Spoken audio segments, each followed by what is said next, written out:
Hello there, and welcome to the Let's Talk Fishing video podcast. My name is Jay Angel, and I'm going to be your podcaster for this evening. Tonight, I have a guy I cannot wait to talk to. He is from one of the coolest places I've ever been. You know, the Upper Peninsula of Michigan has endless opportunities for a guy who is obsessed with fishing like me. Endless. He's from there. He's been all over the world. He's a proud veteran. Air Force, just like me. Go Air Force.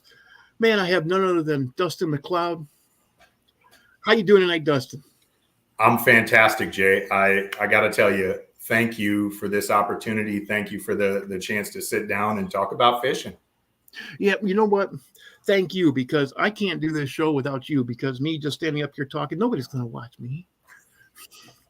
I have some cool people on my show. All of a sudden they come, you know. So that's how things work here. So thank you too, Dustin. Thank you for your service. Thank you for all you've done for this country. You know, I was in for 4. You were in for what, 20 some years? 24. 24 years. 24 years, folks. I was in for 4. One and done. One and done. I got my educational benefits. I'll be honest with you, you know. But then I went on and got a bachelor's and a master's degree. So, you know, it did serve its purpose. But anyways, without further ado, you do a lot of service work for veterans, don't you? And I got to go back to go forward, Jay. So if you Sure. allow me for a moment, as I'm transitioning out of the military, I'm looking for, because you've got some of that loss of purpose, right? 24 years of my life has been spent institutionalized. And I don't say that in a negative way, but looking for purpose. And some of my fishing sponsors prompted me to start getting into social media, which I had not done my entire career. Because I had hidden the shadows. You and I've talked about this. Sure. You know why. But getting into that, of course, purpose, I found out that there are a plethora of opportunities. And to be honest with you, one of the first people I linked up with was Warrior AF Actual. And I'll tell you, it's weird when things go full circle, because I was his first squad leader when he came in.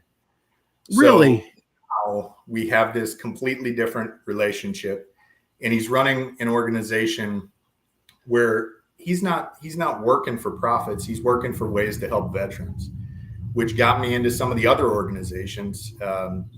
Fishing for Heroes here in South Carolina. Absolutely love Josh Stamey and what he's doing, and trying to help him every way I can. As a matter of fact, I'm throwing the guard for what he's doing, because it's a veteran nonprofit. The other one up in North Carolina, Veterans Fishing, again, managing that mental health and connecting veterans is critically important. And those guys are over backwards to fill that gap. And that's something I know you've experienced, is that breakup is really hard. It is. We have our first comment from the audience. It's Cajun Rod Fishing. He's another veteran. He's also a podcaster. Watch him on Co-Angler Corner. And he just simply said, "Salute, gents." Guess he heard that you were talking about the military. So much appreciated. And then if I've got a second or two more, you sure do. We talked about getting veterans outdoors, and it's not just fishing. One of the other buddies I grew up with that I trained, Index Archery, is another veterans nonprofit that is finding ways to get free bows in the hands of veterans, and finding ways to reconnect guys to make sure they don't feel like they're on an island, to overcome some of those struggles. You know, 22 until none in all of those organizations exist because of veteran suicide. And you know, when I got out in '93, I didn't know about organizations like this, if they did exist. And I felt just lost. I was thrown back into the place I used to go. I was back in college, and I just, you know, I didn't know what to do. I just felt lost. And I did join they did have a veterans club, but all the veterans club wanted to talk about is way to advance your career in the Army. And I'm like, I don't have a career in the military anymore. I don't. Yeah. You know, and these guys were going in, but you know, keep this on a positive note, a couple of these veterans organizations around where I live now in southern Louisiana really helped me out when I couldn't find a job. They helped me get a job. They took me fishing. They came, and just checked up on me. And when the guy came to take me fishing, he came up to my door, and I was getting all this stuff together. And my wife was helping me get stuff together. And he came up with 2 bags full of groceries. Because I told him, I'm working as a bartender, and I have a master's degree, and I was making so much money until the offshore oil industry crashed in 2015, and I told him this story, and he's like, "Dude, we got your back. That's why it's called Mission 6, because we got your 6." Right. And they were mostly Marines, but I told him, "Well, I'm just Air Force." He goes, "What do you mean just Air Force?" Well, and that's the other thing too. When you get past the hurdle, when you can throw veteran, when you can throw retiree on there, it doesn't matter what color your uniform was. Yes. It is absolutely a family, a brotherhood, a sisterhood. It is a band of brothers that is critical to make sure we're taking care of people. The tournament that Fishing for Heroes ran, I got an opportunity to go out and actually interview some of those guys. And I'll tell you, no kidding, Jay, it is saving lives. It is. And I've said that on this show so many times. When you do service work for veterans, just get them out of the drama of their own life for just one day. You never know whose life you saved. And that's why my service work in the fishing industry is to help out veterans. That's why when IBAS 360 told me about you, and I said, "Well, what does he do?" And they start talking about your service work. I'm like, "Yeah, send me his contact information, please. That's important." I appreciate it more than I can put into words, because the more we can share that message, the more that we can reconnect, where we can insulate people instead of isolating, makes a world of difference. And it literally saves lives. I don't get excited about anything if it's not life and death, but I'll tell you, that is life and death. It is. And guys, if you're a veteran out there listening to this, you can get in contact with me. I'll talk to you. As you see, I'm a freaking radio talk show host. I know how to talk. And so Warrior AF Actual. I'm sorry. Yeah. I was trying to read it as I was trying to, whatever. But anyways, what do you guys actually do? So right now, his full-time job is he works with Wounded Warrior Project. And as he is developing some of the product line, the proceeds are going back to support veterans, whether it's like Habitat for Humanity type things. I don't remember the name of some of the organizations that he's contributing to, but the crux and the purpose of what he's doing behind the clothing line, and soft pitch in here while we're talking about it. We're actually developing an outdoor clothing line that is going to be OFO Outdoors. That's going to be my brand, my run of things. And it's one of those things where OFO, I'm not going to say it on this show. You're going to have to ask me what that means privately.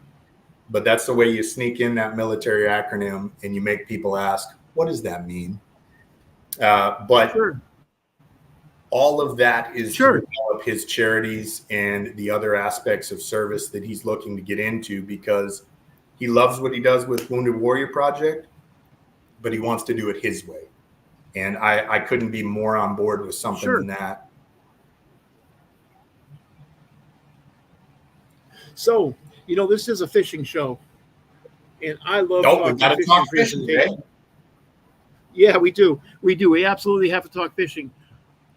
Since this is a multi-species show, and you grew up in one of the coolest places in the world, what do you like to fish for? I grew up wildly spoiled, thanks to my dad. I grew up in a world where largemouth and smallmouth were both readily available, and you could go out and catch hundreds of smallmouth a day. Come home, not be able to use your thumbs. You got to find a way to eat with these fingers. Oh yeah. But I am, for all intents and purposes, a largemouth and smallmouth guy. Well, You're from the northern peninsula of Michigan, where the smallmouth bass are everywhere, and you can just stop. You see a cool stream, just stop there. Is there going to be small? Well, if there's not smallmouth bass in there, there's trout, That's right. and sometimes there might be salmon. You know. And the nice thing about those fish up there, Jay, is they get half the year off. So Yes. they're not near as finicky as our southern bass are. Yes. Yes, they do. There's a lot of ice fishing up there, but that's not the same. No, but you can't beat top ups on a lake running around with four-wheelers playing football. Catching those walleyes through the ice or perch through the ice. Oh my goodness. A good friend of mine is posting pictures of 12-inch long perch he's catching out of Lake Winnebago. And I said, that reminds me of growing up, you know, going to southern Michigan and catching those 12-inch long perch. I don't know if they were 12 inches. I know someone's going to say, I've never seen a 12-inch perch. Well, yeah, whatever. I was, 16 years old, and I didn't have much money, so no, I wasn't buying. I didn't measure every fish I caught like I do now. Well, there's a reason that they say fishermen have a tendency to exaggerate things. I wouldn't call us liars, but for sure we exaggerate.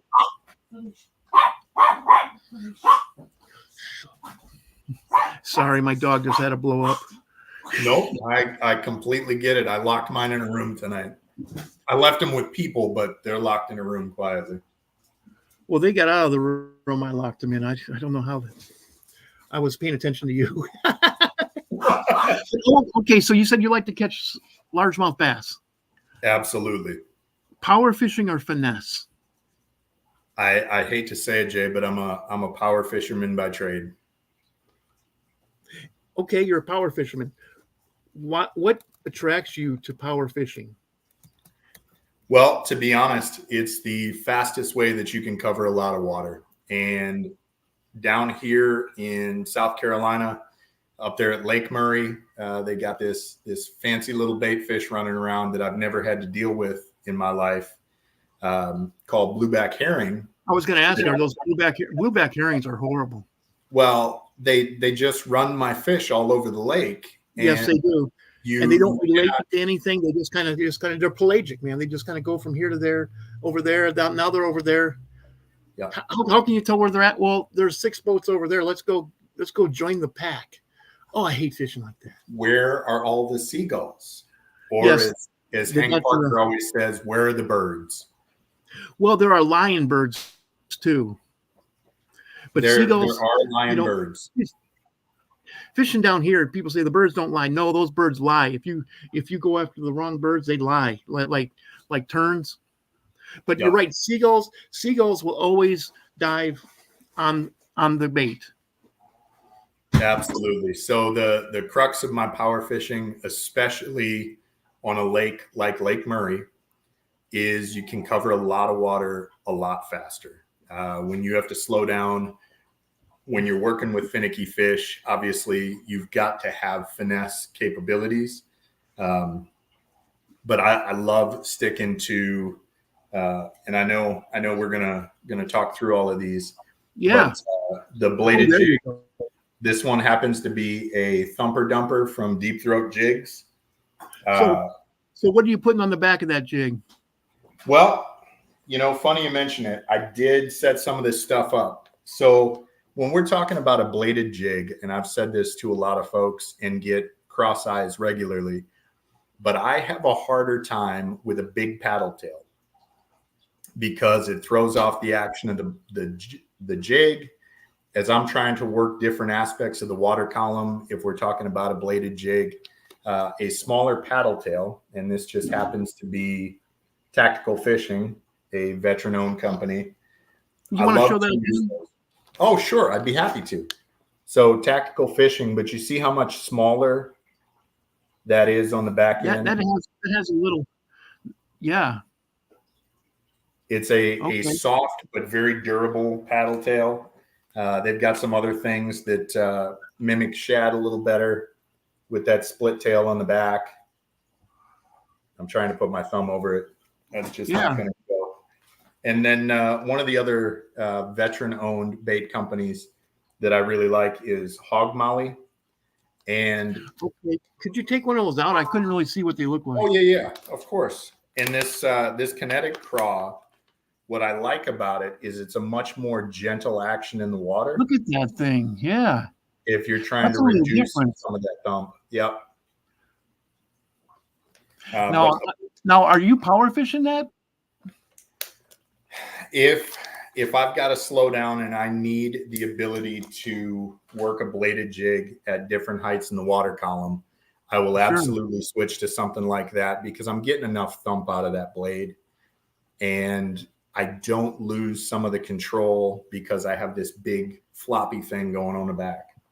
Because that looks like something I would use on a smaller football head jig for smallmouth bass. Well, funny that you would mention that, because the other thing that I have here that I'm a big fan of, that. And this is Toad Thumper, but it's their craw gill, and all of those blades. And I'm hoping that you can see some of the blade action coming across. I can, yeah. But those blades create all kinds of vibrations in the water as you're running a bladed jig, a swim jig. Depends on how thick you're working, because as you know, we get a lot of growth and they love to hide in it when it's hot. Yes. Oh yeah. Man, that looks like something that would come out of Japan right there. Well, and I'll tell you, last thing you showed.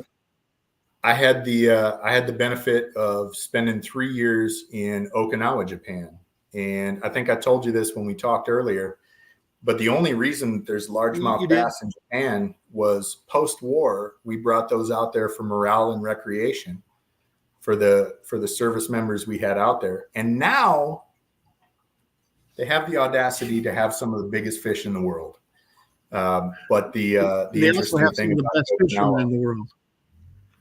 They most certainly do. But the interesting thing with Okinawa there was you're talking about 9 spawn cycles a year. My goodness. 9.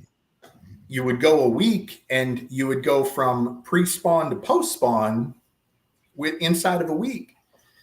So again, that power fishing gave me a lot of information really quick. And that's what I'm looking for. If I have to throw a crankbait, and another shameless plug while we're here, highly recommend, if you're throwing crankbaits, change out your treble hooks. Most of those are not going to be the best opportunities for you to consistently link up with fish. I agree. My favorite just happens to be Vector, because I really like the way that they chemically sharpen those hooks and they hold. And you got just a little bit difference in the pattern where they lean over a little bit. But I love throwing a crank. I love throwing a thumper dumper, a swim jig. Are you putting the tornado? I'm sorry, Jay. Are you putting tornado trebles on your? Are you putting tornado trebles on your crankbaits then? Absolutely. As soon as I get something, I swap it out. I have a story about. I have a story about that. I was fishing with a guy, and we were down here on the marsh, and we went across the lake, and this guy had a 250 on the back of his Triton, and I mean, we were just screaming. And I was sitting there. Yep. And I had my 4 rods on the side of me, and I had tornado trebles on one of the on my jerk bait, and I had to pull those tornado trebles out of my pants. And then the third treble ended up in his carpeting next to where I was sitting. I pulled them out of that. Now it's in my thumb. I pulled them out of my thumb. They went back into my pants. Absolutely. Freaking tornado trebles, man. Freaking tornado trebles, man. He looked at me and said, I'm going to tell JB about that. That's a good little. And now they have that picture of the tornado of the Vector hook going through the guy's thumb. Hashtag Those man, things, these things are sharp. yes, those things are sharp, man. They are.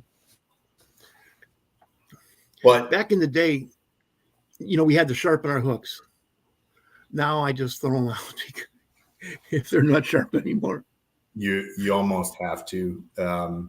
Some of the basic ones that are coming out are, one time and dull. You bounce off a single rock, and suddenly that hook isn't doing what you need it to.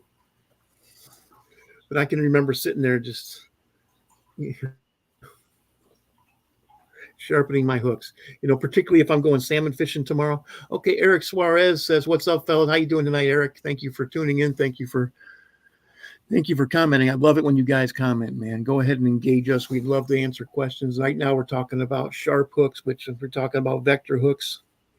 I was there for JB when he first started that company 4.5, 5 years ago. All of the folks that I've been drawn to have been either veteran owned or folks that are hugely supportive of the veteran community, because again, that's what matters to me.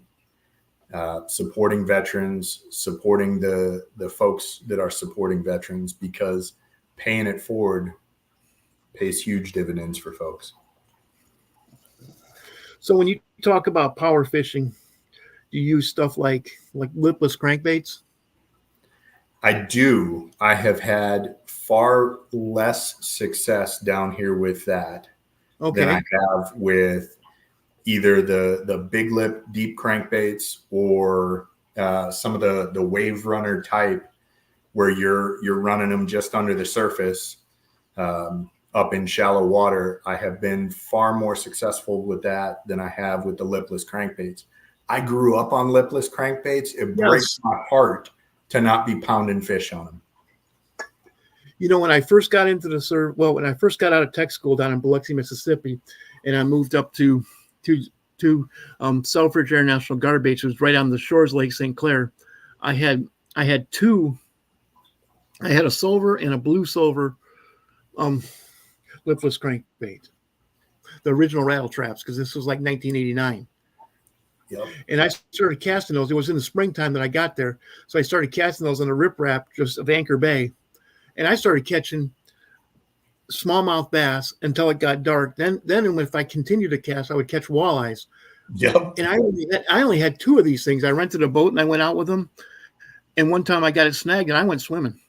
I was the only one on that boat, but I still went. I tied the anchor rope to me and went swimming. And I dove down there and got my freaking rattle trap back.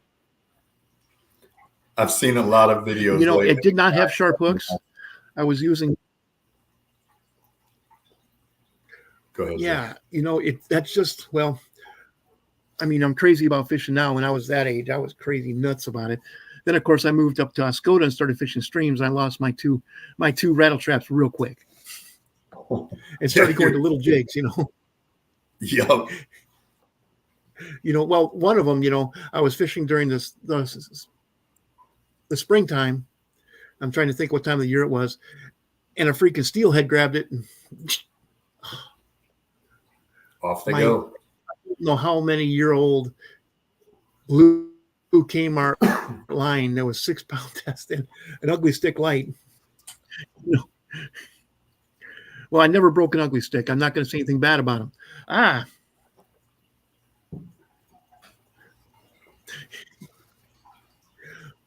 Okay. So what other types of things do you like to use to fish for bass?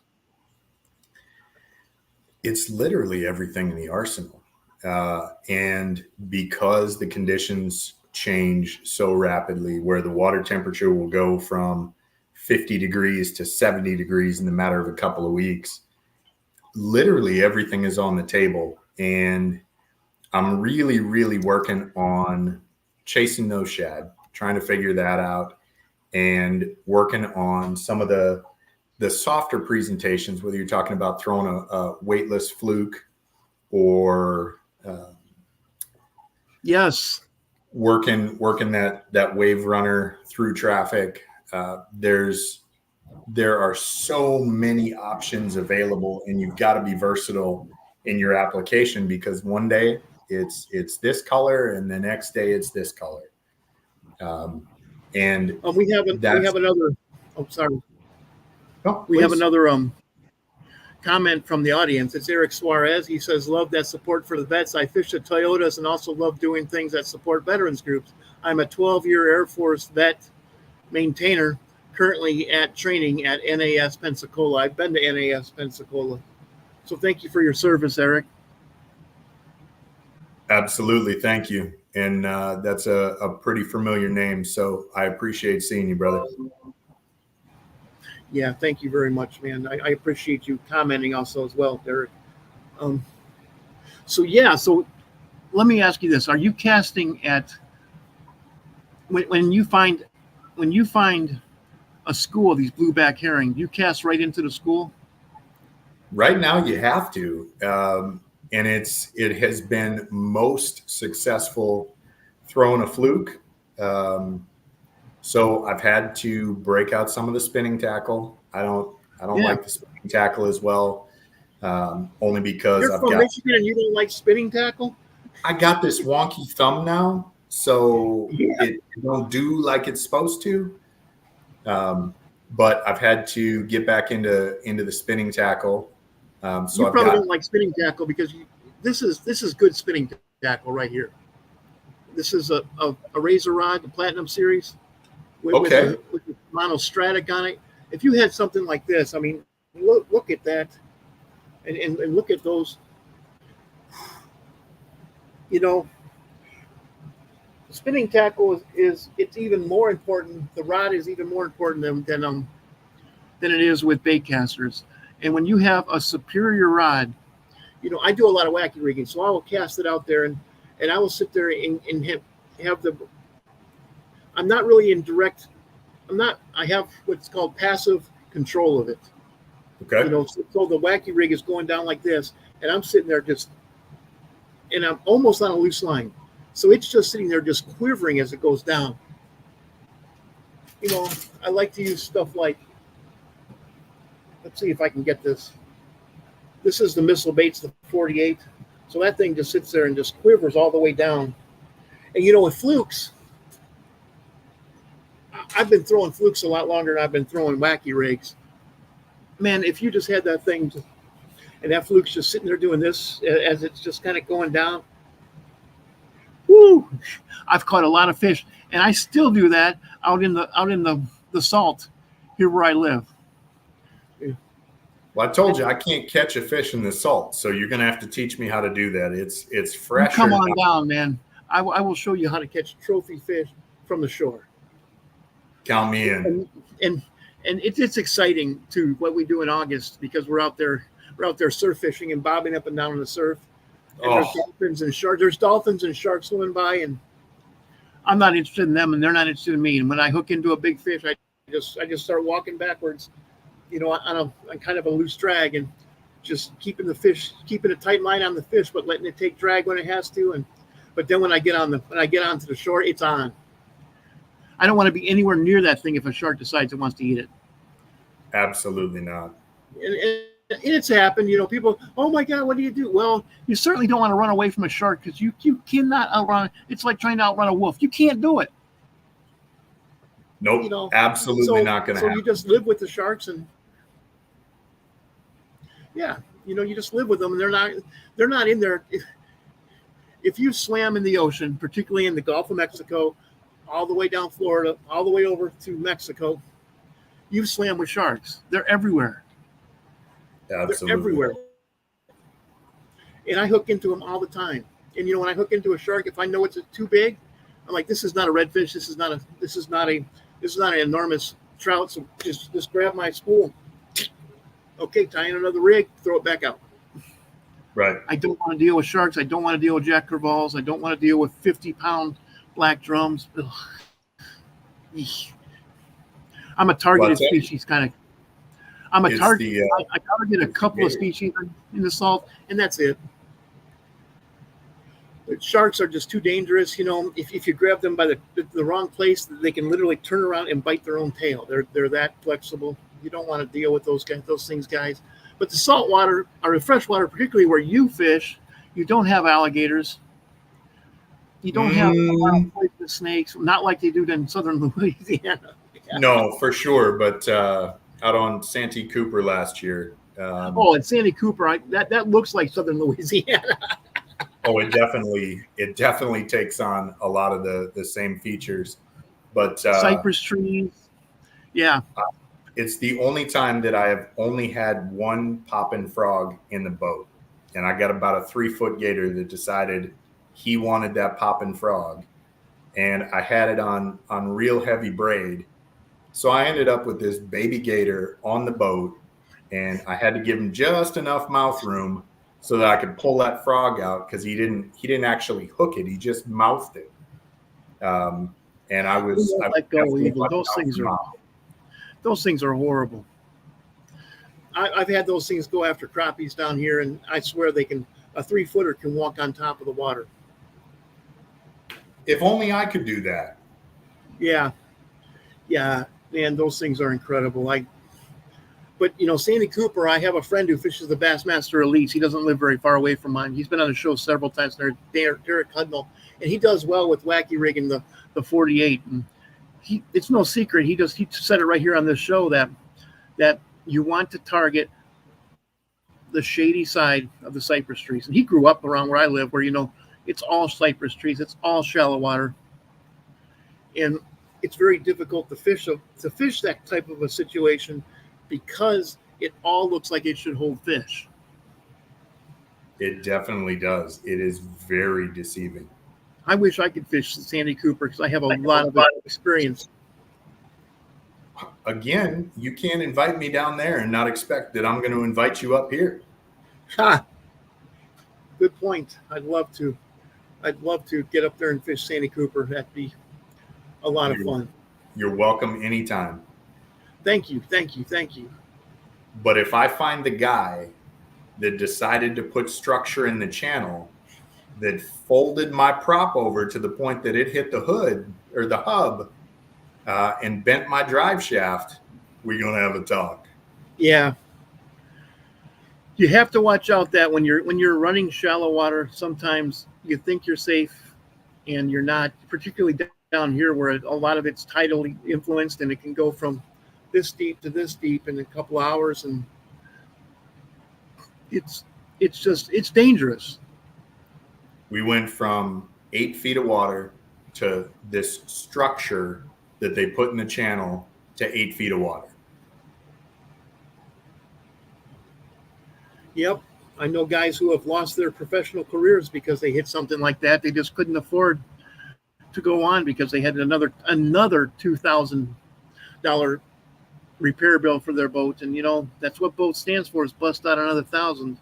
That's right. That's why I don't own a boat right now. I'm just having fun fishing on other people's boats. You just need a friend that's got one. You don't need to have one yourself. You just need a friend that's got one. Oh, yeah. That's one of the big reasons I am an outdoor communicator. Because you got enough friends, you can find a boat anywhere. Lots of friends. And I love it. I absolutely love doing this show. I love talking to people like you, particularly veterans. I have a soft spot, and I will always have a soft spot in my heart for veterans. You are a veteran, sir. Always. Yes, that's why. And I earned that. So thank you very much for saying that. Also, I want to thank you for your service, and more than thanking you for your service, I want to thank you for taking time out of your busy schedule to come and talk to us here on the Let's Talk Fishing podcast and tell us about your service work. That's we got to get the word out. This is a great avenue for you to do that. And Jay, thank you for the opportunity. And I will tell you this now. You let me know anytime. I will show up for you anytime you need it, brother. Well, thank you. It's a time. Speaking of time, it's time on the show for you to do shout outs. So if you've ever been on my Instagram, on my Facebook, I'll tell you that things that I believe in, things that I care about, are the things that I talk about. And a lot of what I do is trying to help other people be better than me. But there have been some things that I have come across that have legitimately made my life better and have made my life easier. One of those things, and I'll tell you, it is a veteran-owned organization, is K-Bar Soap Company. Now, one of the things that I love about K-Bar, and you'll appreciate this, is it's a grenade and a bar of soap. So this one in particular that I'm holding in my hands, and the reason we're talking about it is this is F Bugs. And I will tell you that I have spent so much of my career in the field, in the woods, in the desert, and bugs are always an issue. And there's a couple of tricks that I have used my entire life until I found this. And I say this with every grain of my being. I'm not the FDA, so I can tell you this, but this works better than anything I have ever used to keep gnats, mosquitoes, you name it, away, between bug spray, the old wives' tales that work exceptionally well, wiping down with the dryer sheets, throwing them in your pockets. That works really well if you're in a pinch, by the way. But this tops all of them. And it's so do you have to use soap with that, or can you just wipe it on yourself? Or so this is a soap, and they've got a really cool pouch that you can put it into. I guess I wanted to ask, do you have to use water? Or can you I have not tried it without water, but it does have citronella. It's all natural, but huge fan of K-Bar soap, and this in particular. The other one that has made my life easier, and I've got one of the cable locks in my hand right now from Bolt. What makes Bolt special, and I have Bolt on literally everything that has a lock right now. I've got one on my rod locker. I've got one on my truck. I've got one on the boat when I hook the boat up. But it is keyed to my truck and my truck alone. So the first time you use the lock, you break that key out. If I can ever figure out how to do this, and you code the lock when you use it the first time to your vehicle, which means there's not a master running around out there. That means there is not somebody else that has keys to your trailer hitch, your boat, your rod lock. I absolutely love only having to carry around one key, because as a guy who's had a boat, how many keys do you have on your key ring for that boat? 16, it seems. Easily, because you got 2 copies of each if one doesn't work. But Bolt has been amazing for me. If you haven't seen them before, you got to go check them out. Because that one key technology has made everything so simple for me. And that's stuff that I appreciate. All of that time saving. You know how hard it is sometimes to get out on the water. And then when you're burning 30 minutes, 40 minutes, that's a lot of time. Oh, that makes my head hurt. Oh, yeah, it makes the number of times hooking up the boat where you're like, geez, where did I leave my keys? I got everything else set. It's 5 o'clock in the morning. Where are the keys for this? So that's been huge. You're talking about locking your trailer hitch on. I actually did have a guy take the little key out of my trailer hitch. So when I started backing it down, the tongue came right out. Oh no!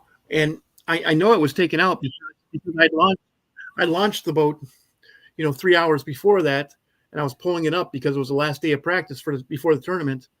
And but I had like 60 friends there, so some guy went down there and hooked it up to his, pulled it up. He gave me an extra, and they were all saying there, what happened? And I'm like, somebody took it because I backed down that ramp, and it's a river ramp, so it goes down at about a 30-degree angle for 200 yards. Things that happen. That's why you use the Bolt, guys. Because if anything that can go wrong has gone wrong for me. Over 2,000 times I've launched a boat. They've always said that good decisions are based on experience. Experience is based on bad decisions. And Absolutely. that's same is true with fishing. And the last shout out, Jay, certainly has to be, if you haven't thanked a veteran lately, please do. If you haven't looked for a way to support a veteran, please do. And sometimes the simplest act of thank you for your service. And then I'll tell you, after you say thank you for your service, you got to walk away, because it's one of the most awkward questions that the statements that veterans get. How do you respond to that? Yep, sure. That was my pleasure. What?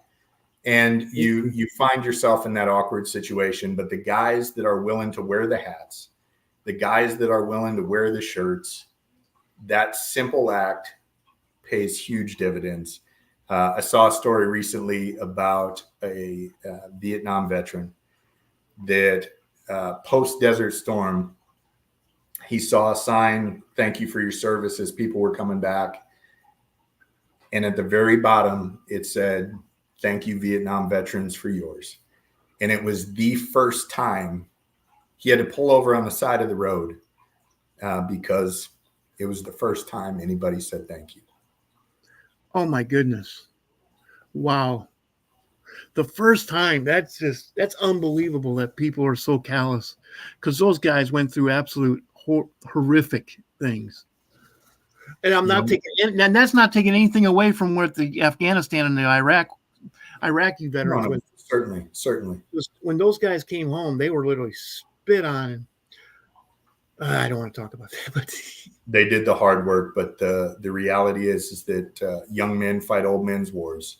Yes. And regardless of how you feel, those folks have helped defend your freedom. So take the time to thank them. Could mean the world. Sure could. Well, hey, man, I'd like to thank you for coming on the show again. I really, really enjoyed this. I would like to do a shout out to IBAS 360. The boys at IBAS 360 set me up with Dustin. Thank you, Rob Zorn. Thank you, Eric Evans, for finding this guy for me. Thank you to your dad, who was the original member, who is also a member of IBAS 360. So, IBAS 360 is a great organization, guys. If you don't understand what they are, go to ibas360.com, which is at the bottom of the screen. And with that, man, I'm just going to say, you know what, guys? It's Wednesday. Down here in the South, we're getting 8 inches of rain a day, it seems. So that's going to put a damper on my fishing. But if you're in a place that's cool, that's if actual fish are biting, get out there, man. Get out there on the water, because you only get to do this once. And, in the end, you're not going to sit there and think, geez, I'm so thankful I work so much. Spend time with your family and go fishing, guys. That's real. That's real right there. It's not video games. It's not work. It's just wholesome fun. And okay, Dustin, please stick around after the show. With that, I'm going to end the show, guys. Thank you so much for tuning in. Thanks, Jay. Thank you.